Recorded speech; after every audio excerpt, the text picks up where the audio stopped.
തൃശൂർ ആസ്ഥാനമായി hope counselling centre എന്ന സ്ഥാപനം പ്രവർത്തനം ആരംഭിച്ചു.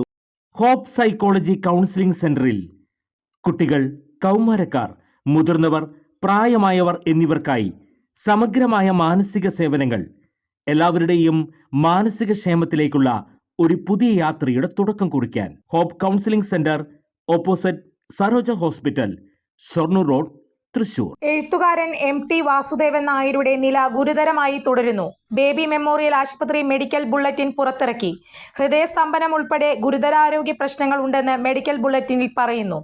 കാർഡിയോളജി വിഭാഗത്തിലെ വിദഗ്ധ ഡോക്ടർമാരുടെ സംഘം ചികിത്സ നൽകി വരികയാണ്. ആരോഗ്യസ്ഥിതി മോശമായതിനെ തുടർന്ന് ഈ മാസം 15-നാണ് MTയെ ബേബി മെമ്മോറിയൽ ആശുപത്രിയിൽ പ്രവേശിപ്പിച്ചത്. ഹൃദയ സംബന്ധമായ പ്രശ്നങ്ങൾക്കാണ് ചികിത്സ തേടിയിരുന്നത്. ചികിത്സയ്ക്കിടയിൽ അദ്ദേഹത്തിന് വീണ്ടും ഹൃദയസ്പന്ദനം ഉണ്ടായെന്നും സാധ്യമായ എല്ലാ ചികിത്സയും ഉറപ്പാക്കുന്നുണ്ടെന്നും ബേബി മെമ്മോറിയൽ ആശുപത്രി അറിയിച്ചു. ഓക്സിജന്റെ അളവ് കുറയുന്നതിനാൽ വെന്റിലേറ്റർ സഹായം വേണ്ടി വന്നേക്കാം. വിദഗ്ധ സംഘം അദ്ദേഹത്തെ നിരീക്ഷിച്ചു വരികയാണെന്നും മെഡിക്കൽ ബുള്ളറ്റിൻ വ്യക്തമാക്കുന്നു. ഈ മാസം പലതവണയായി അദ്ദേഹം ആശുപത്രിയിൽ ചികിത്സ തേടിയിരുന്നു. കൂടുതൽ വാർത്തകൾക്ക് ഞങ്ങളുടെ ചാനൽ സബ്സ്ക്രൈബ് ചെയ്യുക. ഫേസ്ബുക്ക് ഫോളോ അപ്പ് ചെയ്യുക. വാർത്തകൾ വേഗത്തിലറിയാൻ എനി ടൈം ന്യൂസ്.